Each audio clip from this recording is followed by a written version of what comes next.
Well, thank you very much, and thank you all for being here. It's fantastic to be back for the third time.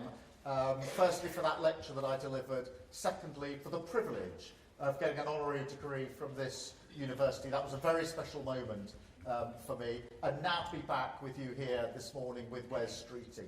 Thank you for giving up your time this morning to spend with us. Thank you for what you're going on to do, what you're training to do, because that's so important for our country, for the health of our country. And it means a huge amount to me and to Wes politically in terms of our ambitions for an incoming Labour government, if we're privileged enough to come in to serve. But it's also heartwarming for me because, as you may know, my mum was a nurse. She stood effectively in your shoes many, many years ago, training for her part in the NHS. My sister equally was a nurse in the NHS. My wife currently works in the NHS in one of the big London hospitals, and her mum was the local GP. So the NHS runs through our family like DNA. So it's a really proud moment to stand here with you. We're going to do a Q&A in a minute. You are here obviously training for your role in the NHS. I'm very happy to take any question about health, but equally you're standing here as people entitled to and who will vote and decide what the next government is. So I want you to feel free to ask any question you like on anything you like. And we'll try to just go around the room, get as many people in as possible. If we see your hand and we can get to you, we'll come and ask you a question. But don't feel that it has to be about health. It can be about anything that you want to ask.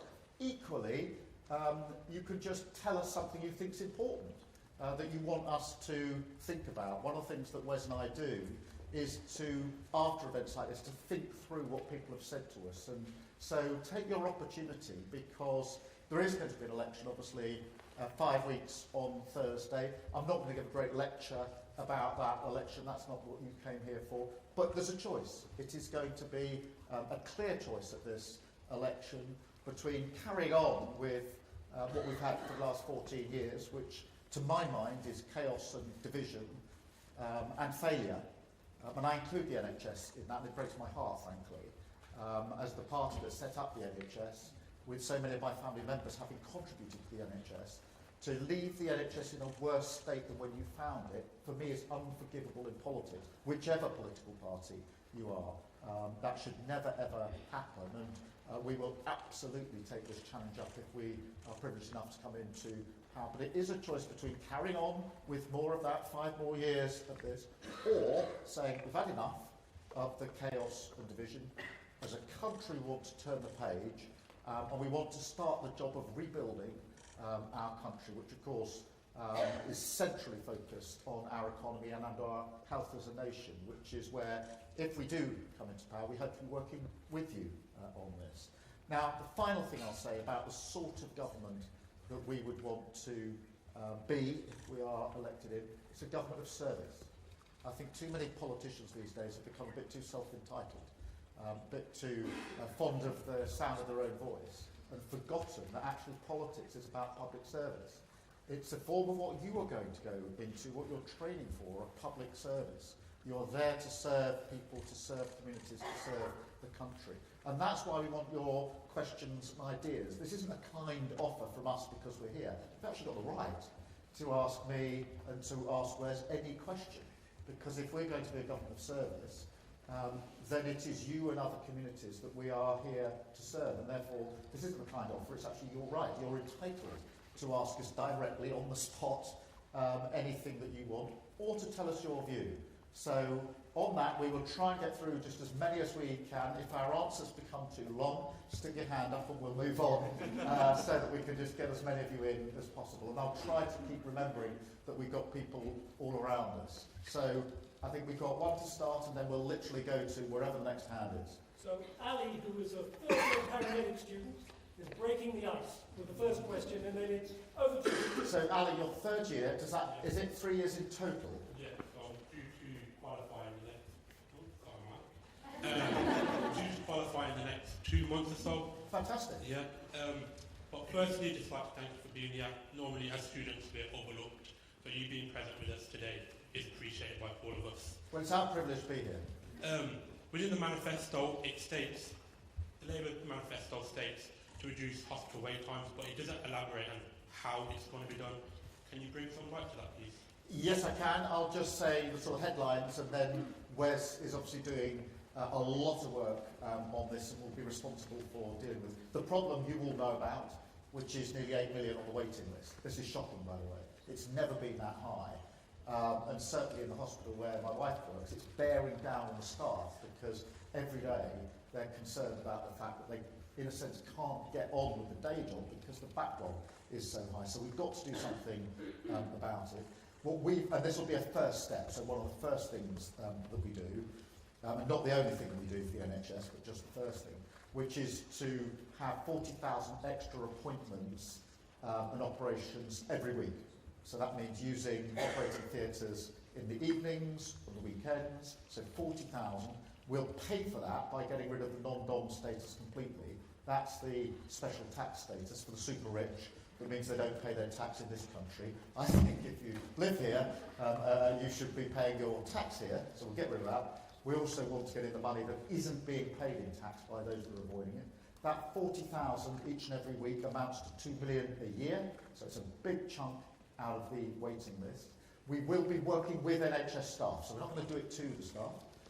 We're already talking to the staff. They'll obviously have to be paid and paid properly for doing it. There is a version of this going on in some hospitals already. So in St Thomas's, one of our London hospitals, the hospital itself has set it up because they just want to get through their backlog.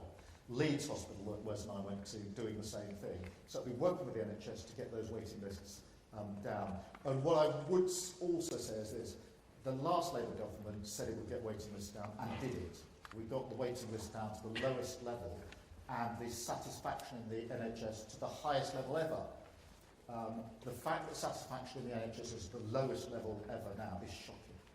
It's soul destroying, and you must feel this, that the government has put the NHS in a position where the people that you will be serving and caring for have less faith and confidence now than they've ever had. We've got to turn that around. So we've done it before, we'll do it again. Whereas you'll be leading on this. Yeah, and what's amazing about what they did at Guy's and St Thomas's is they managed in a single day to do the same number of procedures they would normally be doing across a week. So we know this works, and one of the great things, you know, in my experience of going around a whole range of hospitals around the country, including with Keir, is often you meet people who are really burnt out, stressed out, and really feeling that moral injury because of the state of care for patients and feeling powerless to do anything about it.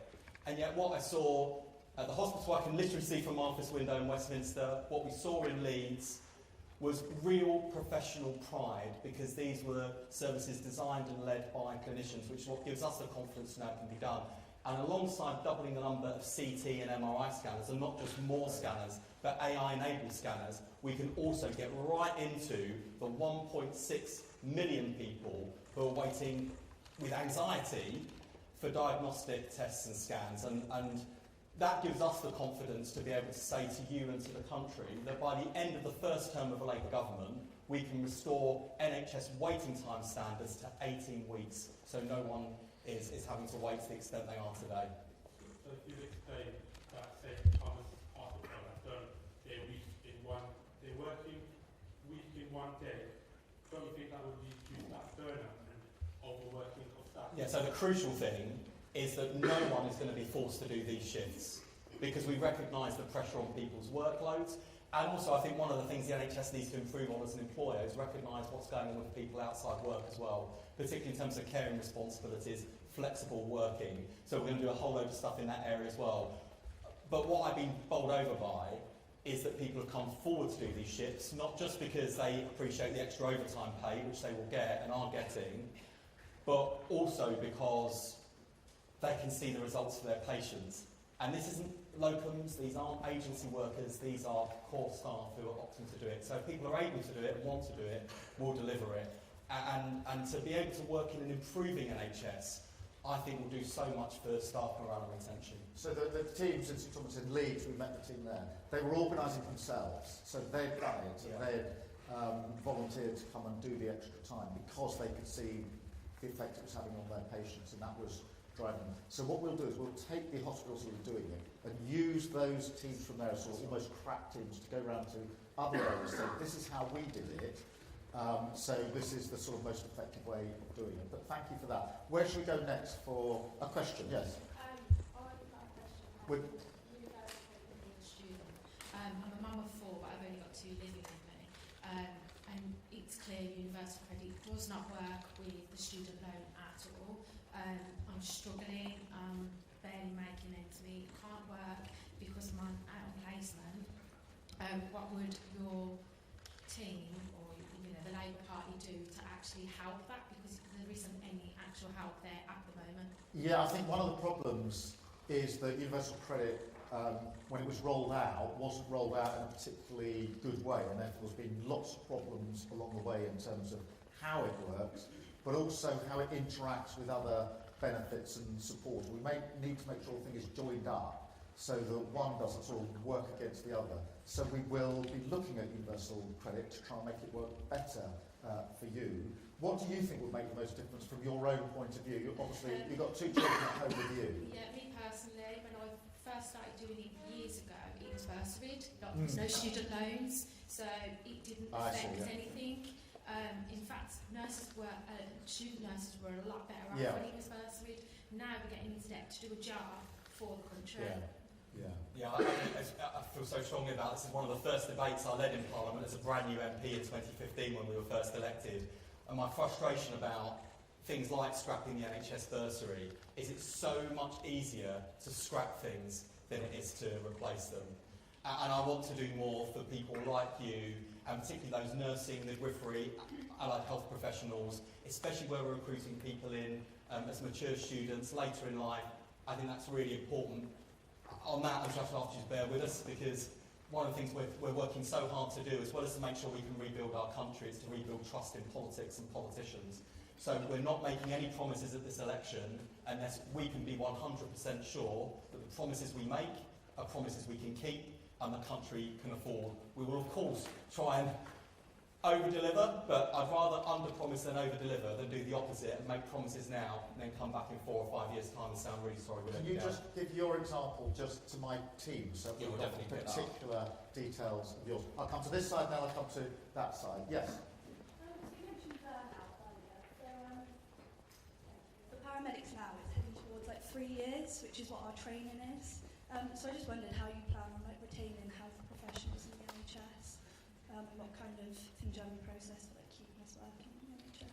I think the burnout thing is really important in the NHS because what's happened, certainly where my wife works, is that there was a huge amount of pressure during COVID on the NHS, as you know, and as soon as the staff came out of COVID, they went into a terrible situation with the backlog. Now that backlog was there for a long time. I think the 18-week waiting list timing has not been hit since 2016. And so we need to lift the workforce up.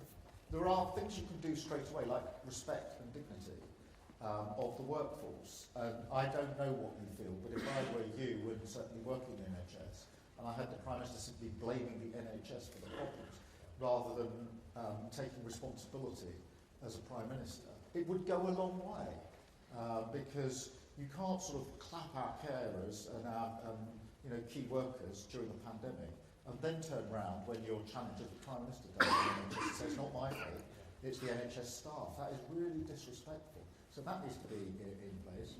We need to take the pressure down, which is where the waiting list comes down, because it's very difficult to feel uplifted in your job if you know there's a waiting list that's getting bigger and bigger, because it's worrying, it takes all the time and energy. So that will help as well. And then working on staff retention so that we can have those staff retained. There's one more thing, and I'm bringing Wes in on this. We haven't had the next generation of staff coming into the NHS quickly enough. So we need that. There are plans now in place for the next generation of staff to come through. I mean, you'll be part of that. But one of the problems we've had with the NHS is, of course, it takes time to train people. So politicians say, well, we won't do that, we won't put enough emphasis there, we'll just do other sticking plaster fixes. They don't work. You've got to do the hard yards of training the next generation to come through. But I want, you know, to put you in a position, if we are privileged to form a government, where you not only feel really proud of what you are doing, as you will, but where we drive up those satisfaction levels, because, you know, the public are so appreciative of the NHS. For the government to have taken it to this place where the satisfaction levels are so low is really, really shocking. Wes, did you want to say anything on that? Yeah, I mean particularly for you guys, the paramedics, I think making sure that you're not spending the entire shift sat in the back of an ambulance with the same patients waiting for a handover. There are things that can be done to reform the handover process at the back door of the hospital. That requires easing a bit of pressure in A&E, and our plans to train up thousands more GPs to cut through the red tape that ties up GP appointments mean that people be able to get a GP appointment. Better for them, because you can see a GP when you need one. Also better for you, because A&E isn't full. Also better for the taxpayer, because a GP appointment costs about 40 quid for the NHS to provide. Because they're not available, someone ends up in A&E, which costs £400. So it's the worst of all worlds, where patients get a bad service, you have a miserable experience at the start, and we're not spending the money that goes into the NHS as well as we might be able to. And that's why we're trying to get that balance right between the investment that the NHS needs, but also the reform and making sure the money that goes in is well driven. And the final appeal I've made to all of you, even as students, we recently launched an initiative based on something they do in Singapore called Get Rid of Stupid Stuff. And this is where frontline staff working in the NHS can tell us things that you encounter in your everyday working lives where you think, this is not making my life easier as a member of staff, this is not going to help my patient, why are we doing this? You tell us, we'll do our best to solve it, because we're going to have to work with and learn from you on the front line to make sure that you're working as happily and effectively as possible and patients are getting the best possible care. But we can only do that by having these conversations and learning from you, because you're the ones who are seeing it on the front line. Just two final things about paramedics. We've got a very good friend who's a paramedic, lives around the corner from us, and he told me what it feels like to be sitting in this ambulance. This is when it was really bad. Not being able to discharge the patient that he's got, and you hear over the radio the call, a 999 call, particularly for a heart attack, and you can't move your ambulance. And for him, that stripped the heart out of what he was doing, because the reason he was doing it is because he wanted to be in the ambulance going towards whatever the problem was, and he was sitting, waiting, but he could hear the call coming over the radio. And the other, on Saturday, I think it was, I was in Stafford with a paramedic, a woman who said to me that it used to be that the paramedics waited for the 999 calls to come. Now the 999 calls have to wait for the paramedics to come, and the way she put it was just heartbreaking. So we need to turn that around. Let's come to this side of the... Yes, please.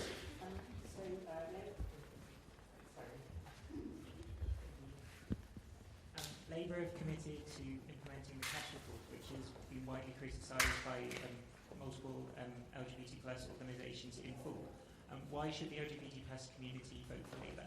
Wes, I think you led on this. Yeah, very much so. Look, I think if implemented properly, the CAS review can improve healthcare for trans people, particularly trans young people, who are waiting far too long on waiting lists.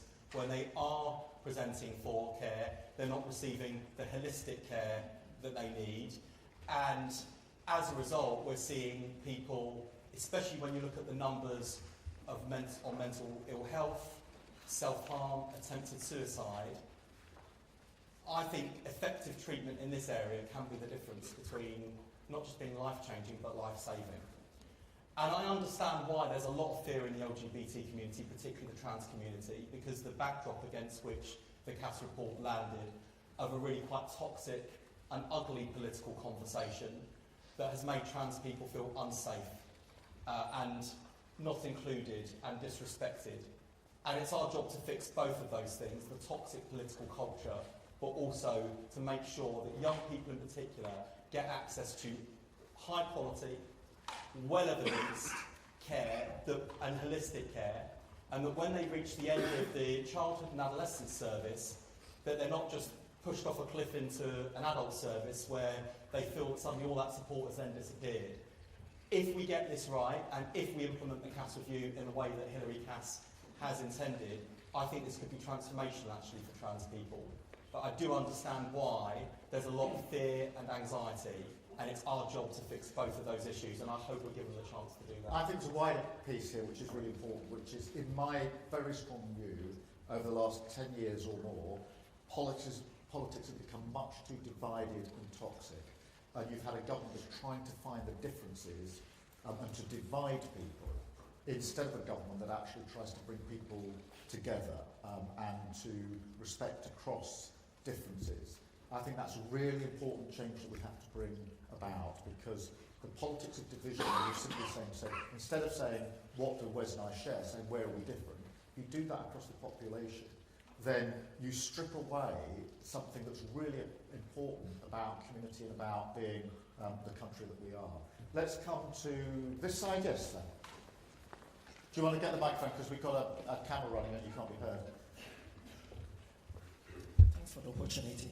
I would like to find out what your government will be doing to support nurses, general nurses, when they come out from school, because already there will be accumulated of debt ahead of them.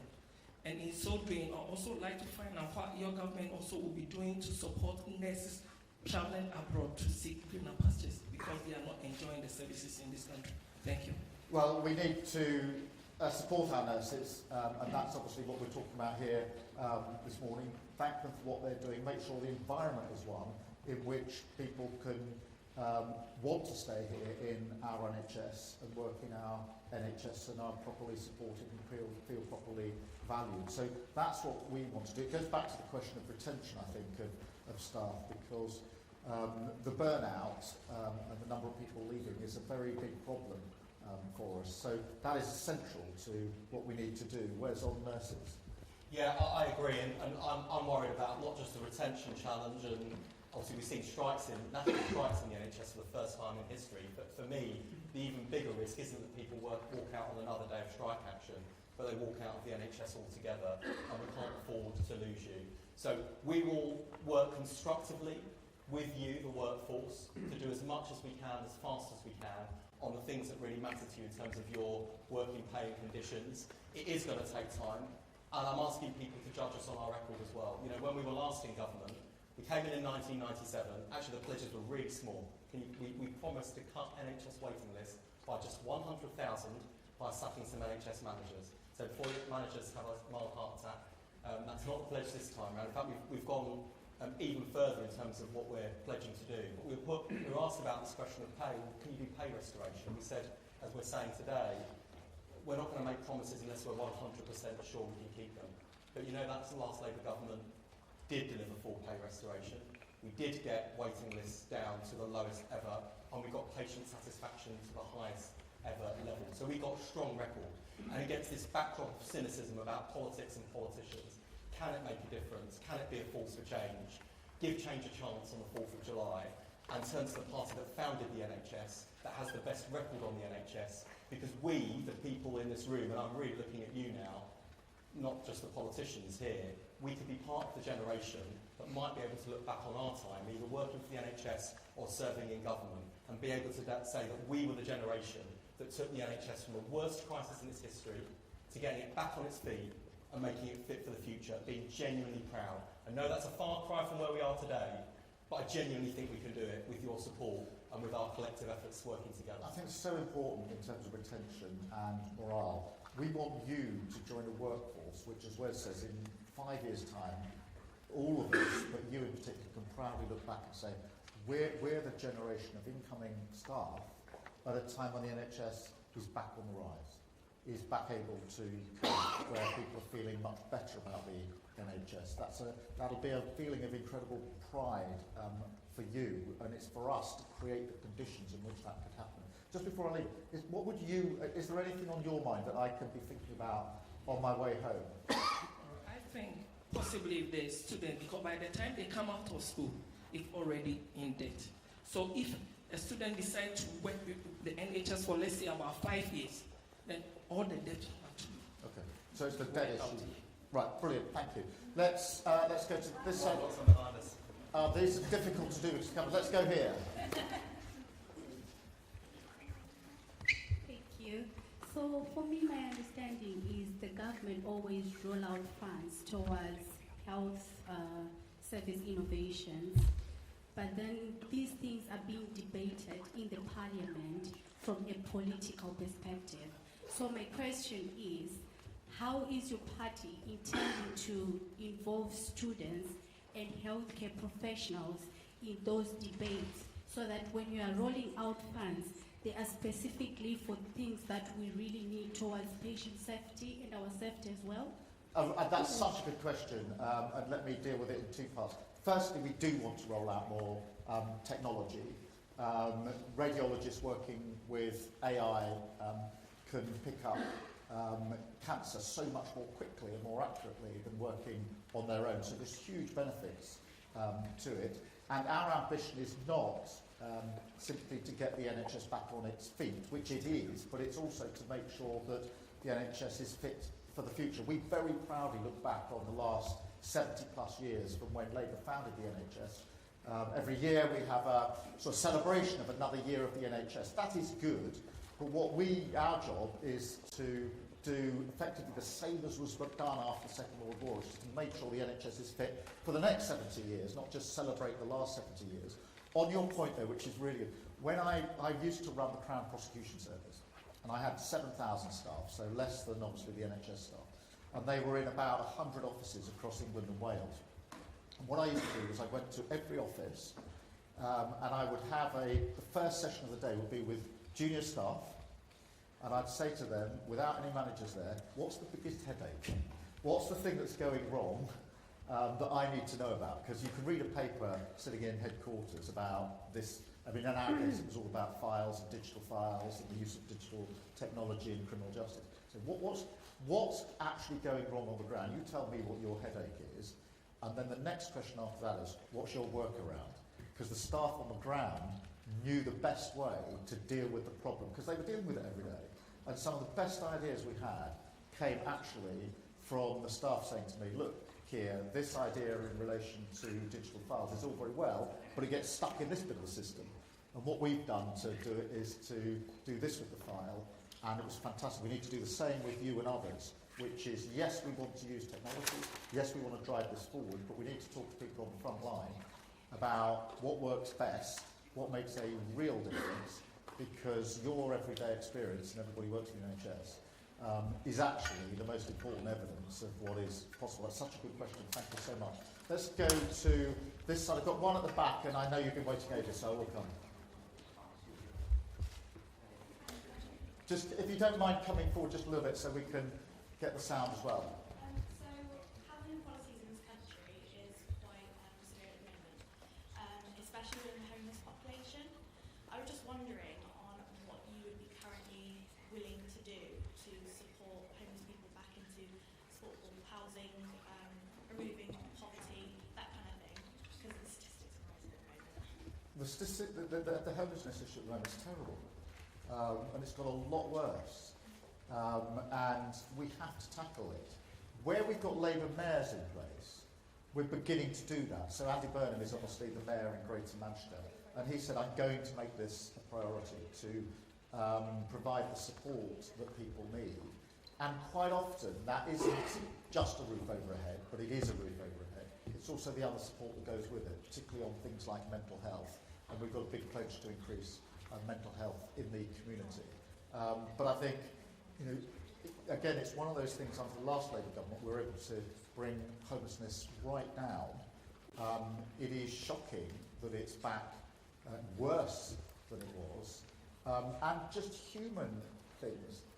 I've got two kids, 15-year-old and a 13-year-old. And for them, it's not unusual to see someone sleeping on the street.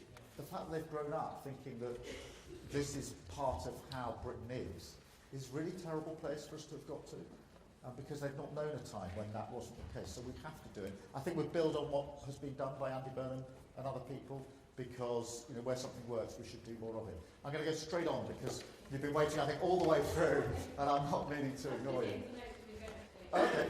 So it was sort of combination of the first two questions. So at the moment, there's no incentive for mature students to come in and train in the NHS, particularly for midwives like we are. There's a lot of negativity at the moment about maternity services, so that's an added pressure. A few years ago, I think the statistic was something like every 30 midwives that qualify will lose 29. So actually, you're only gaining one midwife, which is actually crazy. Well, could just 29 fall away along Yeah, the because they just route? leave the profession because it's too much. And also, what are your opinions about making, it's probably beyond your remit and a lot of investment, but blanket policies for hospitals, we're a three counties hospital, university, and when we go back into university, we're always finding, oh, well, my hospital does it this way, my hospital does it this way, and actually, surely that affects outcomes as well. Yeah, Wes. That's a lot, I know. I But know it's something. Yeah, no, I'm really glad you asked, because there are so many what I call kind of burning deck issues in the NHS at the moment, like those things that are really urgent and pressing. And one of the things that I'm awake at night thinking about is the state of maternity services and the impact that's having on mothers, babies, and the staff in the service who are leaving in numbers which are frankly terrifying. And part of it is about recruitment and recruiting more midwives, and we've got a commitment to do that and a plan to deliver that.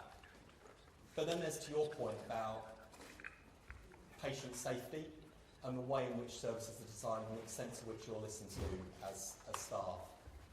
And Donna Ockenden, you may know, has done a big review of maternity service in Nottingham following the scandal there. So many of the lessons apply nationally. I think we've got to make sure that we get the balance right between allowing frontline staff to try new things and to innovate and to work with, you know, the environment you're in and the conditions and the hand that you're dealt with. Also make sure we've got clear national standards and there isn't this postcode lottery, and that women don't fear going to one hospital on the day because when they've called the ambulance to pick them up, they find the hospital they were expecting to go to is full. This is going to, or indeed closed. And this is going to take time, and it's why we can't afford to lose midwives. And this, for me, is a sort of day one priority of making sure that we're learning the lessons of Donna Ockenden, that we're applying them as quickly as possible, and giving you guys the confidence that things will improve so that you don't feel that it's just not worth it and you want to go do something else. Because some of the worst conversations I've had with people recently are with midwives who are heartbroken because they're no longer midwives. And I don't want any of you to be in that position. We can't give the care that we want to. We have 2 lives at risk, much like any other profession. There could be 3, there could be 4 lives at risk. And I speak to some people, especially me coming from like a hospitality background, I could just go back to hospitality and go and earn more than I would be making as a midwife. No, absolutely. Keep talking to Wes about it. We've only got time for one more question, so I'm just going to do the only bit of the room I don't think we've done adequately. Let's take both questions and we'll answer them jointly. So here and then here. Keep it nice and short, and we'll try to give short answers. Thank you. My question is more about speaking from being an international student, and I'll be qualifying soon because I'm my 3rd year now, and I'll be an international nurse.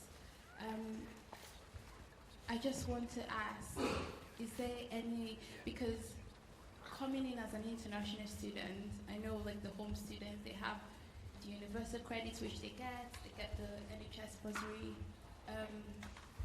Due to our visa, we're not allowed certain public funds and support. But as healthcare students and healthcare workers, I think there should be some sort of financial support in place to support international student nurses or healthcare students, and when we eventually qualify. Brilliant. Okay, thank you so much for that. We will come to that. I'm just going to take both. Oh, sorry. Let's do. If you ask as well, we'll try and do both because we're slightly running out of time. But at least we get. You're deciding what's best. As a first-year physician associate student, I would just like to get your perspective on how you see the future of the physician associate profession within the NHS. Well, it's a very important part of what we do, and it needs to be supported as part of our overarching plans for the NHS. I mean, we've set out today in particular the first steps, which is the 40,000 off the waiting list, but that's a first step towards a rebuild of the NHS across the board. And that's really important that you get a sense of our ambition here, which is not, as I say, just to make sure the NHS is running year on year better than it is now. We desperately need that to happen. But also to lift it up and make sure it's absolutely fit for the future. Wes, over to you, and also do you want to pick up the international? Yeah, I want to reassure all the physician associates here. There is absolutely a role for you in the NHS, and a valuable role, and I've seen physician associates playing that role. I know there's some anxiety about the substitution of doctors with physician associates, and I think that's a legitimate concern doctors have, and we've got to deal with that concern because I can see the growing toxicity and how that's spilling out into the workplace. So for your benefit and for theirs, we've got to knock that on the head, take the concerns seriously and address them. And to the final point, I want to say two things to you as an international student. We'll certainly take away what you've said to us and reflect on what you've said. Firstly, thank you for being here and for the contribution that international students make to our higher education system and the contribution you've made to our NHS as a generation for over 75 years now. It's an enormous contribution. I really appreciate that. We've also got to make sure that we don't continue to over-rely on people from overseas, and that we also make sure we train our own homegrown talent, because I think particularly for students we recruit from red list countries where there are severe healthcare shortages, we've got to make sure that we're not recruiting from countries that desperately need their own healthcare workers. But I'm proud of the fact that the NHS is and always has been an international employer, and that people like yourself have chosen to come to the UK and commit yourself to the health and care of others. And I really hope that you have a really rewarding career, and I'm really glad to see you here today. Can I just, we've run out of time, can I just say a number of things? Firstly, thank you so much for being here. Thank you for asking us questions and putting your point of view. If you did want to put a question, or you think of something later in the day that you'd like to have asked us, we will make our team available so you can send them through by email or whatever convenient way. And Wes and I, will do our level best to make sure we get answers to you. So don't think this is the only opportunity. If there are other things, maybe you had your hand up, maybe you didn't, maybe you, later on this afternoon think, I wish I'd asked this, then please make sure that we get those questions or your points of view, send them through to us, and we will deal with them as a team, because we want to give you the broadest possible opportunity to hear what we've got to say and to put your views across. Thank you so much for being here. Thank you for what you've chosen to do with your lives and with your careers. I genuinely hope, that we can get this election over the line, and that we can come back and talk to you again, where we're not just talking about what we would do if we were in government, but where we can say to you, we are now in government, let's continue the conversation, because your fingerprints should be on what we do next. And so I look forward to that. Thank you so much for your time. Thank you for being here.